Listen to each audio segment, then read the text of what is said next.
وہ زیادہ دیر تک اس کی خاموشی برداشت نہیں کر سکی تو اپنی انگلی اس کے کندھے پر لگائی۔ بار بار شہادت کی انگلی اس کے بازو میں چبھونے لگی تاکہ وہ اس کی طرف متوجہ ہو اور وہ اشاروں سے ہی کچھ پوچھ سکے، کیونکہ عامر گاڑی ڈرائیو کر رہا تھا اس لیے بھی وہ بول نہیں پا رہی تھی، ورنہ تو اپنی زبان سے اب تک آگ نکال چکی ہوتی۔ دایانشا اس کی انگلی کی تھک تھک سے اپنی تیکھی نگاہیں اس کی طرف کر گیا۔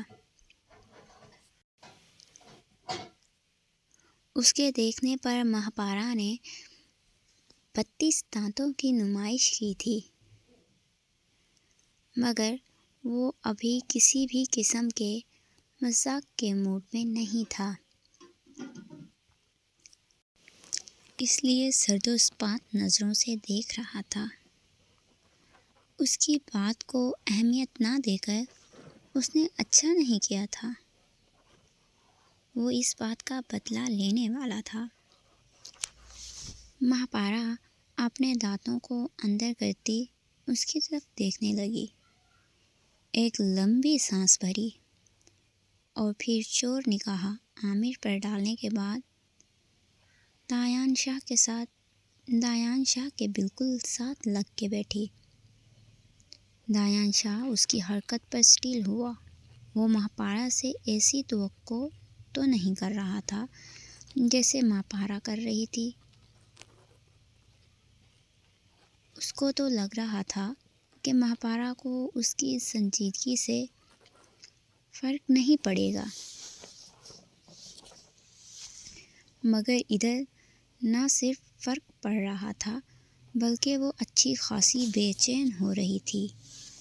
گاڑی میں اندھیرا ہونے کی وجہ سے مہاپارا بے فکری سے دایانشا کے ساتھ لگ کے بیٹھی اور بڑی بہادری سے دایانشا کے سینے پر ہاتھ پھیرنے لگی۔ دایانشا سیٹ کی بیک پر اسٹل ہوتا مہاپارا کی حرکتیں نوٹ کر رہا تھا۔ عامر، گاڑی میرے اپارٹمنٹ کی طرف موڑ دو اور گارڈز کو بولو کہ گھر چلے جائیں۔ دایانشا کے صبر کی انتہا ہوئی تھی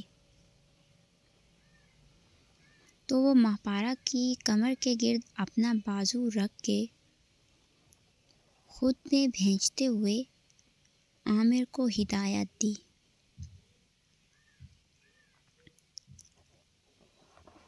وہ اوکے سر بولتا ہوا گاڑی کو دوسری طرف گھما گیا۔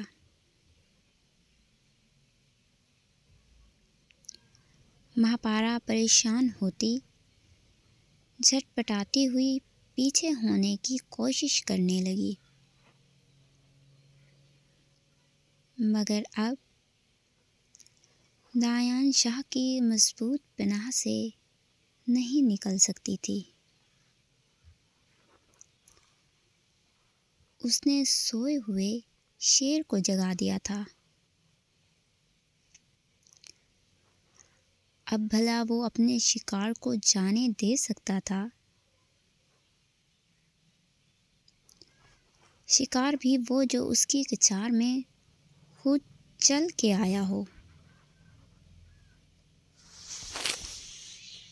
دایان تو اپنے غصے کو کنٹرول کر کے بیٹھا تھا، مگر مہاپارا نے اس کے ساتھ لگ کر اس کے غصے کو ہوا دے دی تھی، اور اب جب تک مہاپارا کو سیدھا نہیں کرے گا تب تک اس کو جانے نہیں دے سکتا تھا۔ دایان وہ سرگوشی میں اس کو پکار گئی، مگر دایان نے اس کی پکار کو انسنا کر دیا تھا۔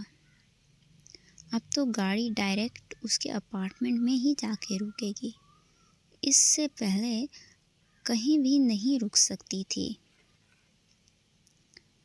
وہ اس کے منہ پر سختی سے ہاتھ رکھ کے بیٹھ گیا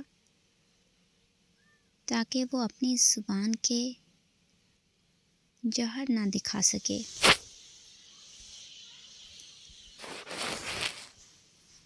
گاڑی اپارٹمنٹ کے سامنے جا کے رکی تھی۔ عامر جلدی سے گاڑی سے اتر کر دوسری سائڈ پر منہ کر گیا۔ دایان شاہ نے گاڑی سے اتر کر مہاپارا کو اپنے قبضے میں لے کے گھسیٹا کیونکہ وہ سیٹ کے پیچھے کھسک رہی تھی۔ دایان شاہ اس کو اپنے کندھے مہاپارا زور زور سے ٹانگیں ہلا رہی تھی تاکہ وہ اس کی گرفت سے آزاد ہو سکے، مگر دایان شاہ کی مضبوط گرفت میں وہ کہاں آزاد ہو پاتی، اس لیے اس کے کندھے پر مکے مارنے لگی، مگر نازک مکوں کی وجہ سے اس کے خود ہاتھوں میں درد ہونے لگا تھا، پر اس کے لوہے کی باڈی پر کسی قسم کا اثر نہیں ہو رہا تھا، اس لیے تھک ہار کر خود کو اس کے رحم و کرم پر چھوڑ دیا۔ دایان اس کو سیدھا اپنے بیڈ روم میں لے گیا اور جا کے بیڈ پہ پٹکا۔ ایک گہری سانس لے کر اس کو دیکھا جو ڈرتے ہوئے بیڈ سے پیچھے کھسک رہی تھی۔ محترمہ، خیال سے، زیادہ پیچھے جائیں گی تو گر جائیں گی۔ میری نظروں سے نہیں، بیڈ سے نیچے گر جاؤ گی۔ مہاپارا اس کی بات پر اسٹیل ہوئی اور دانت پیسے۔ بدتمیز انسان، گاڑی میں چپک رہی تھی اور بیڈ پہ کھسک رہی ہو، ایسا متضاد بیہیویئر کیوں؟ وہ اپنے کپ فولڈ کرتا کرتا رک کے اسے دیکھنے لگا۔ کہیں تمہیں بیڈ رومانس سے زیادہ گاڑی رومانس تو نہیں پسند؟ وہ اس کو اوپر سے لے کر نیچے تک بے باکی سے دیکھتا، زبان ہونٹوں پر پھیر گیا تھا۔ چھی چھی، ایسی بات نہیں ہے۔ وہ آپ کوئی بات نہیں کر رہے تھے اس لیے؟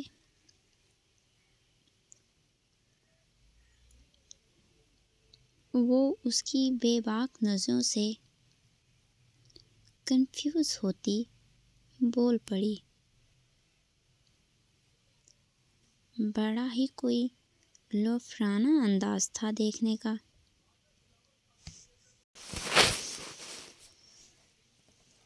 میں کوئی بات کیوں نہیں کر رہا تھا؟ تمہیں وجہ نہیں معلوم؟ وہ ماتھے کو انگوٹھے سے مسلتا ہوا خود کو کنٹرول کرنے لگا، کیونکہ جو واقعات اس بات پہ اس کے دماغ میں آنے لگے تھے وہ ان کو خود پر حاوی نہیں ہونے دے رہا تھا۔ اگر جو اس کے دماغ پر بھی ابھی اثر کر جاتے تو مہاپارا ہمیشہ کے لیے اس سے ڈر کر رہنے لگ جاتی، اور یہی چیز وہ مر کر بھی نہیں کر سکتا تھا۔